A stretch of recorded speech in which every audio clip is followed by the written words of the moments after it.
sincere, selfless, and brother-like. This was how China described the assistance from the Soviet Union. Two countries joined by their belief in the communist ideal. This building behind me reflected that bond. Back in its early days, it was called the Sino-Soviet Friendship Building. It was a period of time where the newly minted People's Republic was importing a lot of Soviet ideas about a command economy. One of them was the 5-year plan. The first Chinese iteration of it was released in 1953, about 4 years after the Communist Party assumed control of China. Back then, it was all about rigid quotas. But today, it's less about how much coal or steel to produce, more about setting the broad priorities for the economy. So in short, the 5-year plan for the Chinese government is from top level to give concrete KPI, to every single department and execute for the next 5 years. I would argue it's quite a sophisticated process, and there's a table of a lot of indicators, the targets that the central government wants to meet, and the local government will look at it and see these are the targets that I can do the same thing as the central government, and these are the things I might have different resources, I might do something different. Specific economic growth targets were central to those plans. But in 2021, in an unprecedented move, the 14th plan was rolled out without one. The 14th five-year plan was not really confident to make a target. The plan was released during the pandemic, and there was a question like exactly how much China could achieve in those years, but China's economy grew by 5.4% in the past 5 years, which is really remarkable.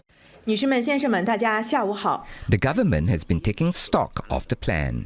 It's been holding press conferences reporting on some of the achievements of the last 5 years.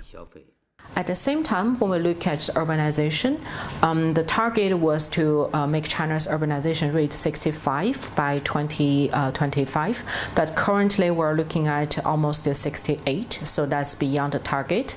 And when we look at innovation, China says it wants to keep its R&D as a percentage of GDP 2.5%. We're now looking at 2.68. One of the bright spots is the semiconductor industry, for sure.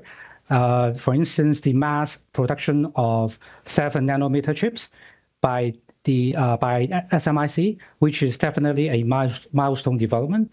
And then China has its first ever made in China homegrown passenger jet, the COMAC C919. BYD right now is leading the world both in terms of production and sales, right? And as far as the digital infrastructure is concerned, China has built the largest 5G network in the world.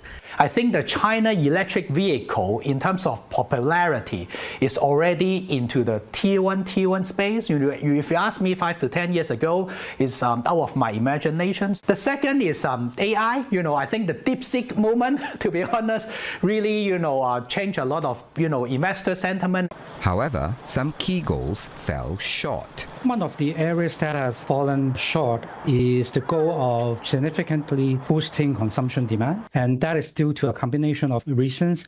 For instance, the property market slowdown, and then there is the economic uncertainties in the post-COVID years. And today, there is a trade tension between the US and China. With the 14th five-year plan set to expire, work has already started on the next plan as early as July 2024, when the Communist Party of China held its third plenum. Think about a corporation, maybe. The third plenum is more like a board meeting. It shows the direction, it determines the direction of the company, and it determines the priority of the company. I think the most important one is about technology self-sufficient, if you like. In particular, in the hardware self-sufficient. So we are talking about chips, we are talking about robotics, we are talking about machine, the whole supply chain. I think that is the most important target for the 15th five-year plan, if you like. And then the second most important is targeting domestic consumption. You are seeing the Chinese government is trying to reduce the competition, the so-called, anti-involution, that there will be a more healthy competition in which it's not just compete on price, but it's also compete on quality, and also utility. And also one of the target, which I think is also very important, in particular in this juncture, is global cooperation. So one of the 15 5-year plan is to consolidate or to cultivate an ecosystem that is global friendly and also can help the Chinese companies to do business with the other countries.